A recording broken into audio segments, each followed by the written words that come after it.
ইউক্রেনের বিপক্ষে ম্যাচটা ঠিকই জিতে নিয়েছে আর্জেন্টিনা। 2-0 ব্যবধানের মোটামুটি সহজ জয়ই বলতে পারেন। আর এই জয়ের মাধ্যমে অলিম্পিকে পুরুষদের ফুটবলের নকআউট পর্বে উঠে গেল হাভিয়ার মাস্টারানোর দল। স্বর্ণপদক জয়ের সম্ভাবনাটা টিকিয়ে রাখলো তারা। কিন্তু এই যে কোয়ার্টার ফাইনালে উঠলো আর্জেন্টিনা, অর্জনের সঙ্গে একটা অস্বস্তিও রয়েছে। ছোটখাটো নয়, বেশ বেশ বেশ বড় অস্বস্তি। সেইটা আসলে কি, এবং এই অস্বস্তিটাতে কি আর্জেন্টিনা কাটাতে পারতো? কাটানোর তাড়নাটা কি তাদের এই ইউক্রেনের বিপক্ষে ম্যাচটাতে ছিল? দেখুন, এই ম্যাচটার আগে গ্রুপ বিটা খুব ইন্টারেস্টিং জায়গায় ছিল। এই ম্যাচ মানে গ্রুপের লাস্ট ম্যাচের জায়গায়, কারণ এই গ্রুপে যে চারটা দল, সেই আর্জেন্টিনা, ইউক্রেন, মরক্কো এবং ইরাক, চারটা দলেরই পয়েন্ট ছিল সমান 3 লাস্ট ম্যাচটার আগে। ফলে প্রত্যেকটা দলের সামনেই কোয়ার্টার ফাইনালে যাওয়ার সম্ভাবনা যেমন ছিল, প্রত্যেকটা দলের আবার ছিটকে যাওয়ার আশঙ্কাটাও ছিল।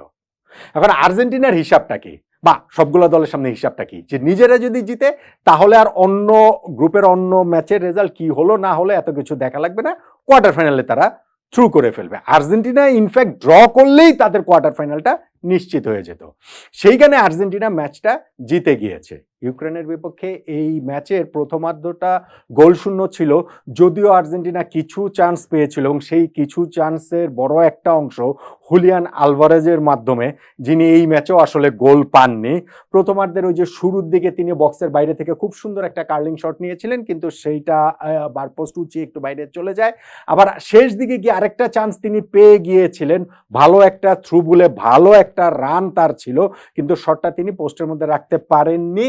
সেটা হচ্ছে গিয়ে পোস্ট ঘেঁষে আসলে সেটা বেরিয়ে গেছিল। এবং আরো একবার এই আলভারেজের সঙ্গে একটা 1-2 করে ওইখানে হচ্ছে গিয়ে গন্ডু একটা বল পেয়ে গিয়েছিলেন, কিন্তু ইউক্রেনের গোলকিপারকে তিনি বিট করতে পারেননি। ইনফ্যাক্ট প্রথমার্ধ শেষ দিকে যদি বলি, ইউক্রেনও একটু একটু চান্স পেয়েছিল। একটু বলছি আমি এই কারণে যে আর্জেন্টিনা গোলকিপার রুলির খুব বড় টেস্ট তারা নিতে পারেনি, কেননা নিকোলাস ওতামান্দির নেতৃত্বাধীন যে আর্জেন্টিনার ডিফেন্স, সেইটা একের পর এক ব্লক করেছিল। ওই হাফ চান্সগুলো ইউক্রেন আসলে কাজে লাগাতে পারেনি।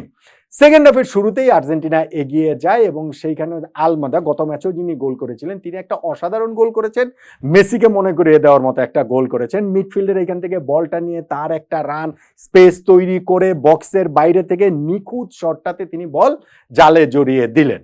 এই 1-0 গোলে যখন আর্জেন্টিনা এগিয়ে থাকলো, তখনই কিন্তু, এবং ম্যাচের সময় যত গড়াতে থাকলো, ইউক্রেন কিছু ওই যে হাফ চান্স পেয়েছিল, এবং সেগুলোও বেশিরভাগই আর্জেন্টিনার ডিফেন্স ওই ব্লকই করছিল। সো ম্যাচের সময় যত গড়াতে থাকলো, আর্জেন্টিনার অলিম্পিকের নকআউট পর্বে খেলাটা তত নিশ্চিত হতে থাকলো। এবং আর্জেন্টিনার কোচকে আমি দেখছিলাম হাভিয়ার মাস্টারানো শেষ দিকে গিয়ে বেশ কিছু সাবস্টিটিউটও করেছেন, এবং এরকমই এক সাবস্টিটিউট এচেভেরি, যিনি হচ্ছে আর্জেন্টিনা ফুটবলের নেক্সট বিগ থিং হিসেবে অনেকে তাকে ধরছেন, তিনি 91তম মিনিটে আরো একটা গোল করেন। আর্জেন্টিনার 2-0 গোলের জয়টা নিশ্চিত করা হয়, এবং আর্জেন্টিনা এর মাধ্যমে অলিম্পিকের কোয়ার্টার ফাইনালে চলে গেল। ম্যাচ শেষে দেখছিলাম দর্শকদের অভিবাদনের জবাব তারা দিচ্ছেন, তারা এক ধরনের মানে সেলিব্রেট করছেন। কিন্তু আমি যেটা বলছিলাম যে কোয়ার্টার ফাইনালে ওঠা সত্ত্বেও একটা অস্বস্তি তাদের রয়েছে, সেইটা কি? কোয়ার্টার ফাইনালে আর্জেন্টিনা তো গ্রুপ চ্যাম্পিয়ন হিসেবে উঠতে পারলো না। এবং কিভাবে সেটা পারলো না? ধরেন এই গ্রুপের অন্য ম্যাচটাতে একই সময় যে শুরু হয়েছিল, মরক্কো 3-0 গোলে হারিয়ে দিয়েছে ইরাককে। তারা প্রথমার্ধেই 3টা গোল করেছিল, এবং সেইটাই শেষ পর্যন্ত ধরে রেখে ম্যাচটা তারা জিতে নিয়েছে। ফলে মরক্কো এবং আর্জেন্টিনা এই দুটো দলে এই বি গ্রুপ থেকে কোয়ার্টার ফাইনালে চলে গেল। দুইটা দলেরই পয়েন্ট হচ্ছে গিয়ে সমান 6, একটা করে ম্যাচ তারা হেরেছে এবং দুটো করে ম্যাচ তারা জিতেছে। এখন এখানে যখন কয়েকটা দলের পয়েন্ট সমান হয়ে যাবে একাধিক দলের, তখন এখানে গ্রুপের স্ট্যান্ডিংটা আসলে কিভাবে হবে, টাই ব্রেকারের হিসাবটা আসলে কিভাবে হবে? হিসাবের 1 নাম্বার জিনিসটাও যে মানে যখন ওই দুটো দলের পয়েন্ট যখন সমান হয়ে যাবে, তখন প্রথমত দেখা হবে হচ্ছে গিয়ে গোল ডিফারেন্স। গোল ডিফারেন্সের ক্ষেত্রে দেখা গেল আর্জেন্টিনার গোল ডিফারেন্সও হচ্ছে গিয়ে +3, মরক্কোর গোল ডিফারেন্স +3। তারপরে দেখা হবে যে কোন দল বেশি গোল করেছে। আর্জেন্টিনাও 6টা গোল করেছে গ্রুপের 3 ম্যাচে, মরক্কো গ্রুপের 3 ম্যাচে 6টা গোল করেছে।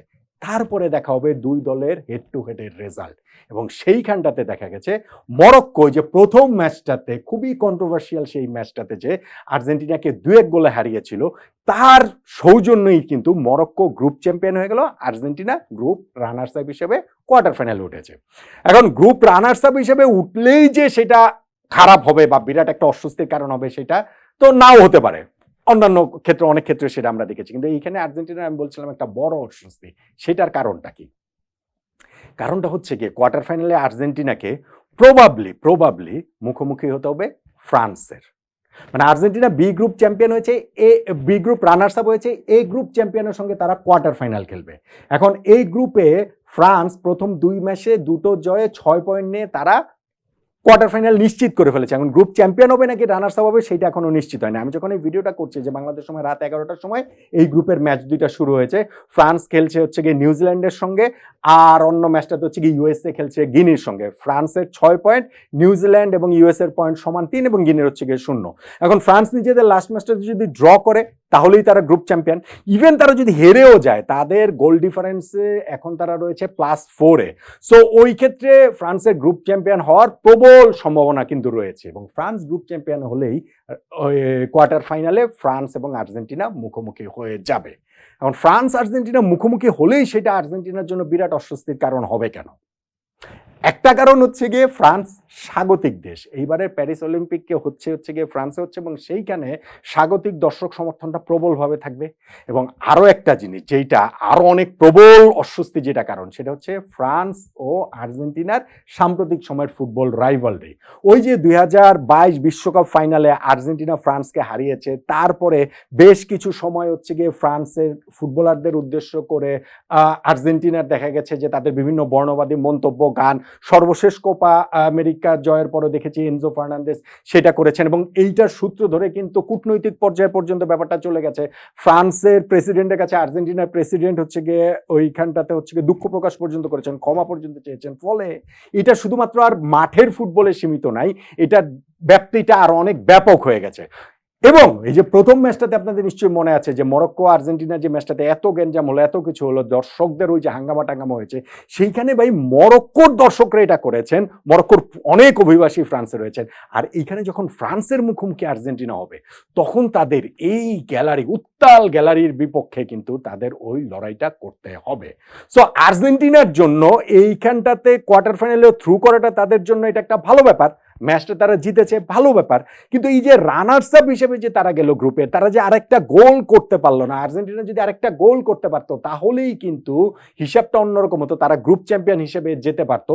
তখন হয়তো বা কোয়ার্টার ফাইনালে তাদের এমনিতেও তুলনামূলক কম শক্তিশালী প্রতিপক্ষের বিপক্ষে খেলা হওয়ার কথা ছিল, আর পাশাপাশি ফ্রান্সকে অ্যাভয়েড করার একটা ব্যাপার ছিল। সেই ফ্রান্সের বিপক্ষে এখন আর্জেন্টিনাকে সম্ভবত খেলতে হচ্ছে, মানে যদি সবকিছু আমি যে আপনাদের ইকুয়েশনটা বললাম যে ফ্রান্স ওই এই গ্রুপের ম্যাচের রেজাল্ট যদি ওই রকমই যেরকম হওয়ার কথা তেমন যদি হয়, তাহলে হচ্ছে কি আর্জেন্টিনা ফ্রান্সের একটা আগুনে কোয়ার্টার ফাইনালের অপেক্ষা আমরা করতে পারি। এবং হাভিয়ার মাস্টারানোর আর্জেন্টিনা কোয়ার্টার ফাইনালে উঠলেও এই যে গ্রুপ রানার্স আপ হিসেবে কোয়ার্টার ফাইনালে উঠেছে, এই যে ফ্রান্সের মুখোমুখি তাদের হতে হচ্ছে, সেই কারণে কি শেষ পর্যন্ত অলিম্পিকে তাদের স্বর্ণপদক জয়ের মিশনটা কোয়ার্টার ফাইনালে কি থেমে যাবে? আর যদি আর্জেন্টিনা ফ্রান্সের সেই বাধা, শক্তিশালী ফ্রান্সের মাঠের ফুটবলের প্রতিপক্ষ হিসেবে শক্তিশালী ফ্রান্স এবং দর্শকদের সেই প্রবল সমর্থনের ফ্রান্সকে এবং আর্জেন্টিনাকে দুধনি দেওয়া সেই ফ্রান্সকে যদি টপকে যেতে তারা পারে, তখন তো আর্জেন্টিনা স্বর্ণপদক জয়ের জন্য পুরোপুরি ফেভারিট হয়ে উঠবে। ফ্রান্স আর্জেন্টিনার সম্ভাব্য সেই কোয়ার্টার ফাইনালে কোন দল জিতবে বলে মনে হয় আপনার? জানাবেন নাকি?